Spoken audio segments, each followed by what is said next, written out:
ริญพรเนาะนี่เฮามาแห่พระไตรปิฎกอยู่วัดภูควาย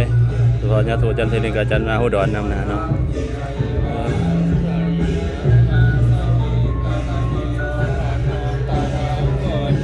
บรรยากาศที่สวยงามเนาะครูบาอาจารย์ขึ้นสู่วิหารแล้ว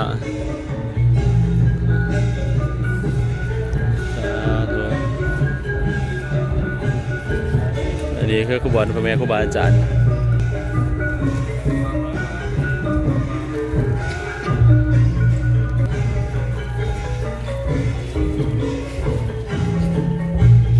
ขบวนโจน้อย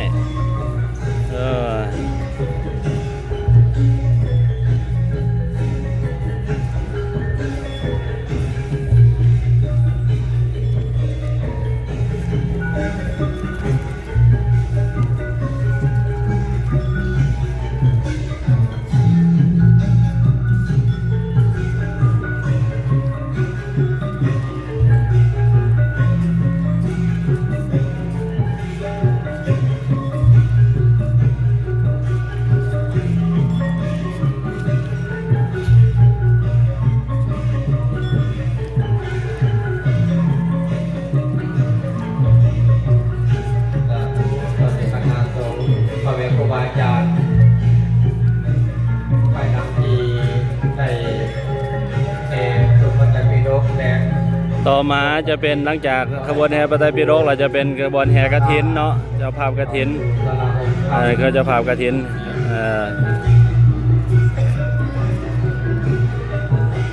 หรือว่าคณะ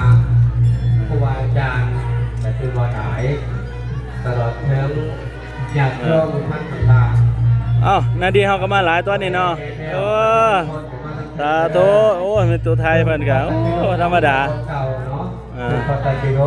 อันนี้คืออตญาณโยมจะมีทั้งกฐินทั้งพระไตรปิฎกสานำกันเนาะ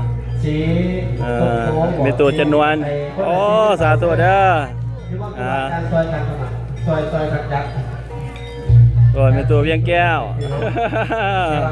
สาธุสาธุโอ้ขบวนแห่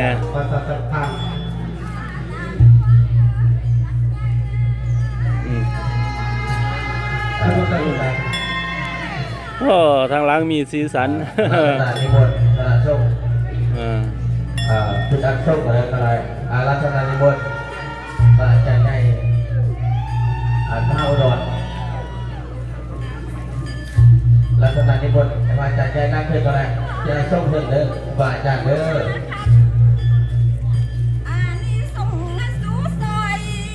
เจริญพรนโยมมาแล้วนะตามบอลเนาะประเทศบอลมันตามประเทศบอลมันเนาะ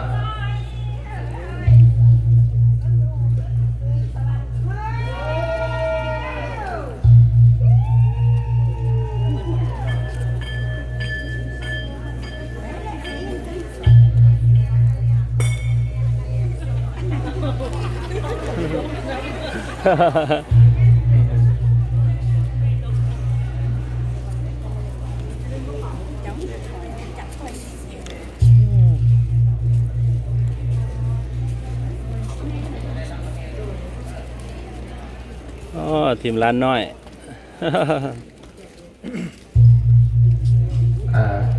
อันนี้บนคณะส้มครูบาอาจารย์คืออาส้มพระเดอร์พอครูบาอาจารย์ไอ้จั่วนั่งบนเรือจั่วนั่งบนเรือจั่วนั่งบนเรือด้วยไอ้จั่วดีนั่งบนเรือเงียบด้วยเอาปุ๊บพอใจไปจบกว่าแล้วสร้างไปเด้อยันโยมมายอมต่อไปเด้อไม่ยอมเด้ออันเด็ด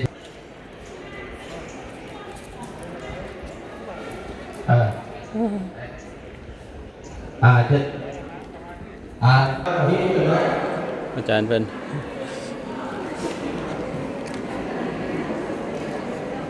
อันนี้เขาอยู่ประรำพิธีแล้วเนาะอยู่พิธีแล้วอยู่ทางไหน อ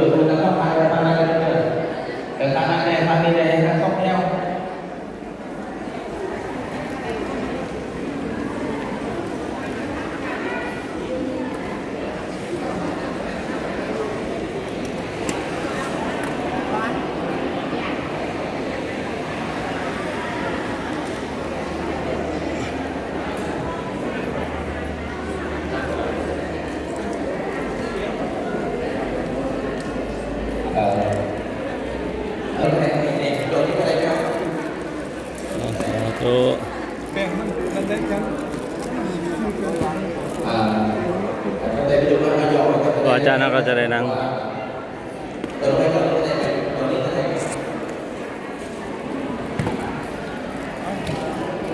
เรื่องว่าจะโยมไปออกสถานเขาได้เป็นตะเกียบเดียวก็จะได้ในกองพิธีเนาะ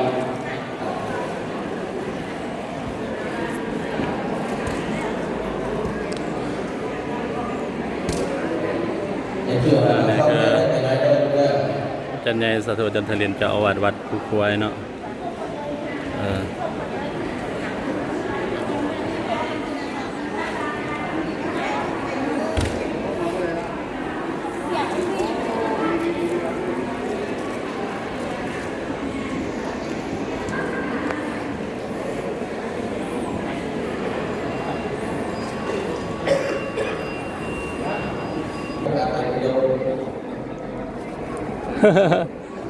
นั่งเนี่ยก็ได้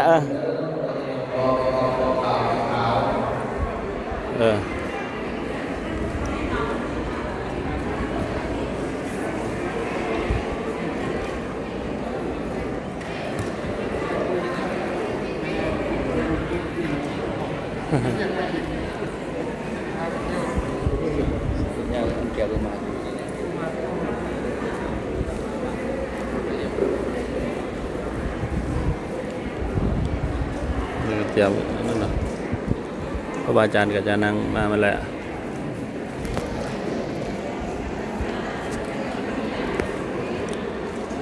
โดย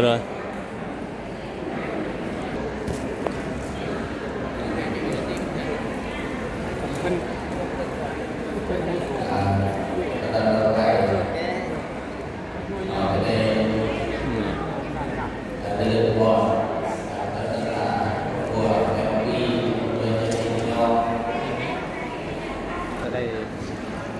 สลาพวกเนาะได้หอจากพวกเอื้อนหอเจียเอื้อนสลาคำเนาะสลาเด็ก แล้วปกติถ้าพี่ก็จะเอิ้นวิหารในนี่เนาะแล้วถ้าสิบเอื้อนหอเอื้อนอารามเนาะคือบุเฮียถ้ามันเป็นวงๆเลยก็ได้นวลอารามรับอีกเป็นวงๆเลยทุบเอาได้